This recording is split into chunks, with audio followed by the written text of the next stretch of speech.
Chào các bạn, lại là mình đây. Hôm nay mình muốn ngồi xuống cùng các bạn và chúng ta cùng tâm sự về tập cuối của Island truyền thuyết đảo tình với tựa đề cùng nhau hướng tới tương lai. Vậy là cuối cùng chúng ta cũng đi tới hồi kết của Island, nơi sẽ làm sáng tỏ mọi khúc mắc, cởi bỏ mọi nút thắt và những điều khó lý giải trong suốt hành trình tìm sự thật của Setsuna, và cũng là để cứu lấy cô gái của cậu, Rinne. Trong tập trước, Setsuna đã quay trở lại và thực sự thay đổi lịch sử theo cách mà cậu có thể làm tốt nhất. Cả Rinne lẫn Karen và Sarah đều đã có những khoảnh khắc tuyệt vời khi Setsuna trở thành vị cứu tinh trong cuộc đời họ. Cậu giúp Karen đối mặt với gánh nặng gia đình, hỗ trợ Sarah vượt khỏi ám ảnh cứu lấy gia tộc, và đặc biệt là tiếp cận với Rinne, cô gái mang trong mình nỗi cô đơn sâu thẳm. Nhưng càng gần hơn, Setsuna càng cảm nhận được sự mâu thuẫn lạ lùng trong lòng mình. Tại sao cậu lại muốn bảo vệ Rinne đến thế?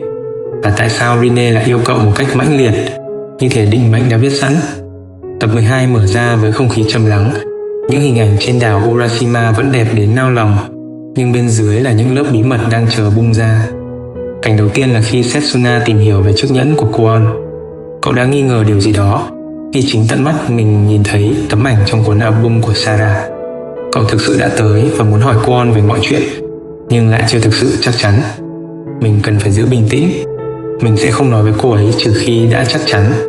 Setsuna có chút đắn đo trong lòng về những tò mò và những sự thật còn ẩn giấu. Vì vậy, cậu quyết định sẽ tìm kiếm thêm manh mối rồi sẽ nói chuyện với Kwon sau. Setsuna ra bờ biển suy nghĩ. Rinne tìm thấy cậu. Ra là anh ở đây. Là sao à? Anh sao vậy? Lạ thật. Xin lỗi. Sao anh lại phải xin lỗi em chứ? Không biết nữa. Anh lạ thật. Chiếc nhẫn, em có biết không? Về chiếc nhẫn ấy. Chiếc nhẫn? Không lẽ nào ý anh là chúng ta? Không phải.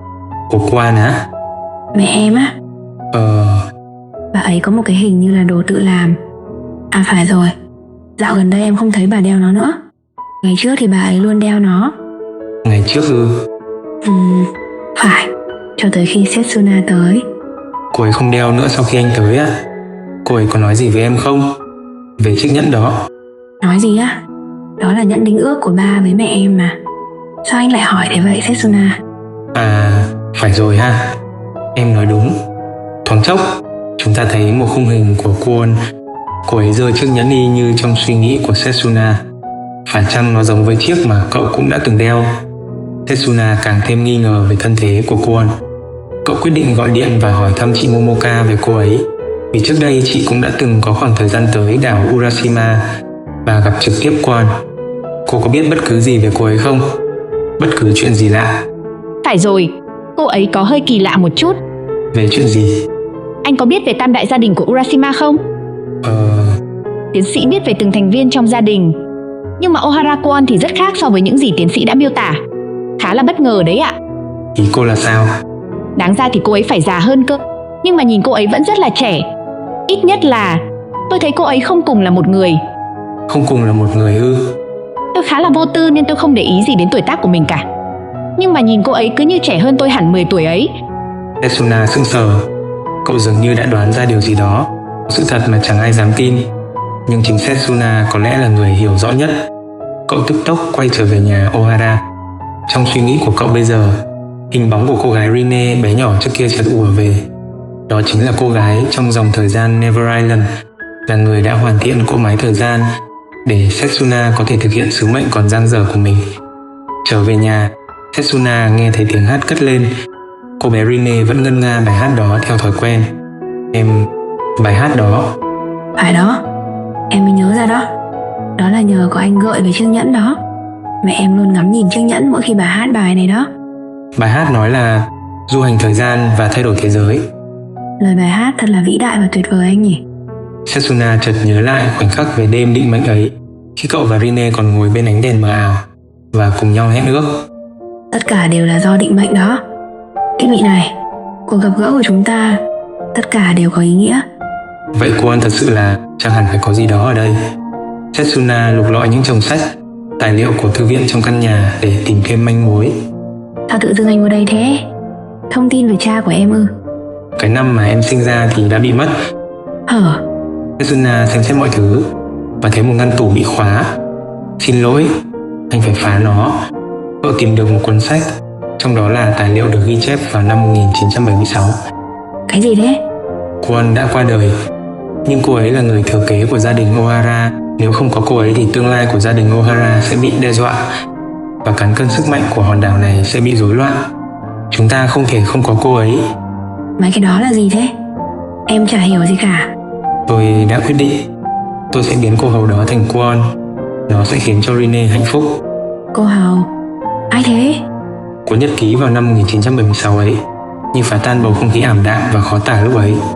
Và sự thật về Kwon đã dần được hé mở. 24 năm trước, tôi tỉnh dậy ở trên bãi biển gần biệt thự. Đấy là chồng của chủ căn biệt thự này.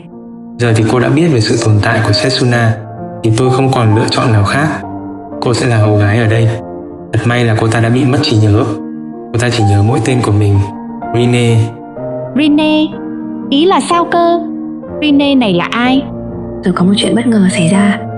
Tôi đã mang trong mình đứa con của cái người du hành thời gian ấy. Và dĩ nhiên là tôi không được phép giữ lại đứa con ấy. Tôi đã khóc suốt 3 ngày.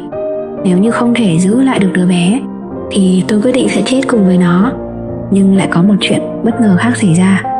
Có lẽ là vì việc sinh Setsuna ra rất khó khăn, nhưng bác sĩ đã nói rằng Kwon có thể sẽ không thể sinh thêm một đứa trẻ nữa để thừa kế. Là người đứng đầu của gia đình, việc đó cũng đồng nghĩa với cái chết. Rồi tôi đột nhiên nghĩ ra một ý tưởng. Còn có một đứa trẻ ở bên trong cô hầu đó. Tất cả những gì ta cần phải làm là biến đứa bé đó trở thành người thừa kế của nhà Ohara. Kwon cũng thích ý tưởng đó. Tôi chỉ có một mong ước duy nhất. Làm ơn hãy lấy cái tên của tôi để đặt cho con bé. Tôi không cần tên nữa. Nhưng mà đứa bé lại không thích bà chủ nhà chút nào. Đứa bé chỉ thích được cô hầu Rinne về bầu. Rồi Kwon bị suy nhược thần kinh. Kwon đã mất. Rồi cô hầu đã trở thành Kwon. Cái gì thế này? Em chả hiểu gì cả. Vậy cha đó không phải là cha ruột của em ư? Chuyện này là thế nào? Thật là tệ. Ta mà lại có cảm giác như thế với con và muốn bảo vệ cho con là vì thế à? Nghe cho thật kỹ này Rinne. Ta là cha của con. Anh đang nói gì thế Setsuna? Đừng có đùa kỳ vậy chứ. Làm sao mà ta có thể đùa được chứ? Ta khi ở cùng với con, ta muốn bảo vệ cho con. Ta đã chăm sóc con, quan tâm đến con, muốn ôm con vào lòng. Nhưng mà có thứ gì đó đã ngăn ta tiến xa hơn. Đó là bởi vì ta là cha của con. Tại sao anh lại phải nói xạo vậy chứ? Chuyện này không thể nào là thật được. Đó là bởi vì trông anh chỉ lớn hơn em có vài tuổi thôi mà. Khi du hành thời gian thì bọn ta đã bị chia cách. Kwon và ta. Anh đang nói cái gì thế? Em đã yêu Setsuna đến nhường này cơ mà. Và sự thật giờ đây có lẽ đã được sáng tỏ thông qua cuốn nhật ký của nhà Ohara. Mà có lẽ chính Rinne, cô hầu gái mang danh Kwon trước kia, cũng đã viết thêm. Kwon thực ra là tên của bà chủ nhà Ohara. Vì mang bệnh nặng nên đã qua đời. Rinne khi du hành thời gian đã mang theo đứa con của mình và hạ sinh đứa bé sau đó. Cô đã lấy tên của mình để đặt cho đứa bé, và cô bé trở thành người thừa kế tương lai của gia tộc Ohara. Thân phận của Kwon hiện giờ thực ra chính là Rinne trước kia. Vì vậy, cô bé Rinne hiện giờ lại chính là con gái của Setsuna và Rinne trước đó. Giờ đây, việc Setsuna cần làm đó là tiến tới sự thật. Một phần là giúp cô bé Rinne chấp nhận nó, một phần cũng là để cậu và người mình thương có thể quay về bên nhau. Rinne chưa thể chấp nhận sự thật phũ phàng này. Cô bé bỏ chạy khỏi nhà Ohara. Setsuna quyết định sẽ nói rõ những lập luận của mình với mọi người trước. Anh đến từ tương lai với một cỗ máy thời gian à? Phải, thế nên đó là lý do mà anh có thể giải quyết dễ dàng vấn đề của mấy đứa đó. Chị Momoka xuất hiện khi ấy và nói rằng có đôi chút lỗ hổng trong giả thuyết của cậu. Có một vấn đề trong giả thuyết của anh. Ồ, tại sao? Có một số chuyện mà tôi quên nói với anh, có thể liên quan đến sự tồn tại của anh không chừng. Thiết bị đã được phát hiện ra trong cuộc tìm kiếm ở đảo Boryujima, mà Rinne ở trong đó không phải là máy thời gian, nó là cỗ máy ngưng động thời gian. Setsuna, có thể anh cũng đã ngủ đông ở trong một thiết bị tương tự nên mới không bị lão hóa. Đợi đã, vậy thì tôi chỉ có thể đi tới tương lai thôi. Vậy tại sao tôi lại trở về quá khứ mà tôi đã từng thấy trước đó? Như tôi nói, đây không phải là quá khứ đối với anh. Mà cho dù nếu đúng là thế, vậy thì chẳng phải sẽ có một anh nữa ở đây hay sao? Đây là tương lai lặp lại gần như giống hoàn toàn với quá khứ. Tương lai lặp lại quá khứ sao? Phải. Lịch sử của thế giới này có thể đã tái lập hết lần này đến lần khác. Tôi không hiểu được lý do là gì. Nhưng khi đo lường các đồng vị carbon từ các hiện vật cổ, được khai quật từ khắp thế giới thì cho thấy như vậy. Chúng tôi tìm thấy một chu kỳ của nền văn minh tiên tiến từ thời kỳ đồ đá, rồi đột nhiên lại biến ngược lại thành thời đồ đá. Như vậy là sao? Sao có thể được chứ? Nó đã diễn ra, nên chúng ta phải chấp nhận nó. Lý do thì từ bây giờ tôi sẽ bắt đầu nghiên cứu để tìm ra nó. Nhưng mà dựa vào những gì mà chị giải thích nãy giờ, có vẻ như không có đến sự tồn tại của cỗ máy thời gian. Này, chờ đã. Nếu là như vậy, thì sau khi tôi tiến vào trong cỗ máy nhỏ ấy, Rene đã... Ngày ấy, vì đã có sự tính toán sai lệch hay vì lý do nào đó mà Rene trước kia đã đuổi theo Setsuna bằng cách bước vào một cỗ máy khác. Không được. Tại sao? Tại sao chứ? Setsuna, mình không muốn chết, trong khi không thể cứu được một ai ở trên đảo cả. Rồi sau đó, tôi đã làm mọi thứ mà mình có thể để đuổi theo Setsuna. Setsuna giờ đây không còn nghi ngờ điều gì nữa, bởi cậu đã nhận ra sự thật vô cùng đau lòng. Người mà cậu vốn đã từng thương, từng yêu rất nhiều, đã luôn cận kề theo dõi cậu, nhưng chính bản thân lại không nhận ra cô ấy, bởi khi ấy cậu chưa lấy lại được ký ức gì. Tại sao đến giờ mà em ấy vẫn không nói gì cả? Em ấy đã biết rõ về mình trong suốt thời gian này rồi mà. Tại sao lại chờ tới tận 20 năm? Bởi vì mình mất trí nhớ ư? Nhưng mà mối liên kết của chúng ta còn hơn thế rất nhiều. Con không hiểu gì cả mẹ ơi. Nhưng mà cái này có ý nghĩa gì vậy ạ? Là bí mật. Bí mật ạ? Một ký ức rất quan trọng, nên mẹ luôn giữ chặt nó ở trong tim mãi mãi. Nhưng mà mẹ sẽ cho con. Không được đâu. Nếu nó quan trọng thì mẹ hãy mãi giữ nó đi. Setsuna phá cửa cũng là để phá tan bầu không khí u ám trong căn phòng của con, cũng chính là cô bé Rene của cậu ngày nào. Xin lỗi vì đã để em đợi. Rene. Tôi là Kwon. Tôi đã từ bỏ quá khứ của mình rồi. Tôi đã du hành thời gian để đuổi theo người mà mình yêu. Nhưng tôi lại thức dậy trước đó quá sớm. Tôi đã mất đi ký ức của mình. Nhưng khi có đứa bé, tôi đã nhớ lại từng chút một về người mà mình yêu. Tôi đã nghĩ rằng tôi sẽ không được gặp lại người ấy lần nữa, nhưng ít nhất mình có thể làm cho đứa trẻ được hạnh phúc. Kiên quyết như vậy, tôi đã phải chịu đựng rất nhiều. Rồi kỳ tích đã xảy ra. Người mà tôi yêu đã tới. Tôi đã nghĩ vậy, nhưng anh hoàn toàn không nhận ra. Con gái của tôi nhìn giống như tôi. Con gái của tôi cũng thích anh. Vậy nên, kể từ giờ đừng nhìn mặt nhau nữa. Tôi không muốn con gái của tôi, Rene, phải đau buồn. Nhưng em thì sao? Mẹ à, cảm ơn mẹ vì đã cho con cái tên này. Lý do mà con còn sống là nhờ mẹ đã dành cho con tất cả những hạnh phúc của mình. Rene ở bên kia cơ. Cha Setsuna đã nói rồi mà nhỉ, rằng một lúc nào đó rồi con sẽ lại yêu một ai khác. Thế nên, không sao đâu. Con đã cảm thấy rất hạnh phúc nhờ vào hai người. Thế là đủ rồi ạ. Nếu mà con còn nhận thêm nữa, không chừng con sẽ nổ tung mất. Rene. Thế nên con sẽ trả lại cho mẹ cái tên ấy. Cảm ơn vì đã cho con mượn tới giờ. Thưa mẹ. Không, Rene ạ. Cái gì? Con đang nói cái gì thế? Ở bên đây đã ổn rồi mà. Ở đằng kia kìa. Coi nào, Setsuna. Hãy tiếp tục chuyện mà chúng ta còn dang dở trong mùa đông khi ấy. Anh vẫn luôn yêu em. Em vẫn luôn luôn yêu anh. Anh, Setsuna, hứa là sẽ mãi luôn yêu em. Em cũng vậy. Em hứa sẽ mãi luôn yêu anh. Cho dù lịch sử có thay đổi, hãy làm điều này với một bộ váy cưới nhé. Họ trao cho nhau một nụ hôn nồng thắm, như cách mà cả hai đã làm trong mùa đông ngày ấy. Sau đó, hai người cùng nhau tổ chức đám cưới và có một kỳ tuần trăng mật hạnh phúc bên nhau, tựa như cặp đôi Setsuna Rene trong truyền thuyết thực thụ.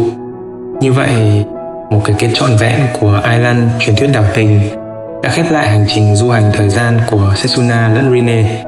Cậu vốn dĩ không thực sự du hành ngược dòng thời gian như chúng ta tưởng tượng. Thực tế, lịch sử đã lặp lại chính nó vô số lần qua những vòng lặp vô tận, và Setsuna đã bước vào một cỗ máy ngủ đông, nơi có thể ngưng động thời gian và trải qua hàng vạn năm, chỉ để đến một thời điểm nơi mà cậu có thể làm lại và có thể giải quyết những biến cố một cách tốt nhất, và cũng là nơi mà không một ai phải hy sinh hay phải chứng kiến sự mất mát không đáng có. Cuối cùng, Setsuna đã làm được điều đó, và hơn thế, cậu cũng đã có thể quay trở về với người mình yêu, cũng chính là người đợi chờ cậu suốt bao nhiêu năm. Mối liên kết giữa hai người vẫn vô cùng bền chặt, vượt qua không gian lẫn thời gian, dù có phải trải qua vô số những nỗi đau. Vì vậy, việc hai người có thể trở về với nhau quả là một kỳ tích. Tập cuối của Island không chỉ là kết thúc một bộ anime, mà là lời nhắc nhở rằng có những nỗi đau, và chúng ta phải âm thầm chịu đựng, một mình gánh vác nó để những người thân có được hạnh phúc trọn vẹn. Và đôi khi buông tay không phải là chấm dứt, mà đó còn là một cách khác để thể hiện tình yêu thương. Setsuna và Rinne đã nắm tay nhau hướng tới ngày mai sau bao vòng lặp cô đơn. Và mình tin trong cuộc sống thật, chúng ta cũng có thể làm được những điều tương tự nếu dám đối diện và chọn hy sinh vì những người mình yêu. Bạn nghĩ sao về cú xoắn não cuối cùng này? Bạn có tin rằng tình yêu là điều thiêng liêng nhất, là thứ có thể vượt qua cả không gian lẫn thời gian hay không? Hãy bình luận bên dưới chia sẻ với mình nha. Mình luôn ở đây để lắng nghe những câu chuyện của bạn. Ủng hộ mình bằng một lượt like và đăng ký kênh, và để không bỏ lỡ tập chiêm nghiệm tiếp theo nha. Cảm ơn bạn đã theo dõi tới phút cuối. Xin chào và hẹn gặp lại.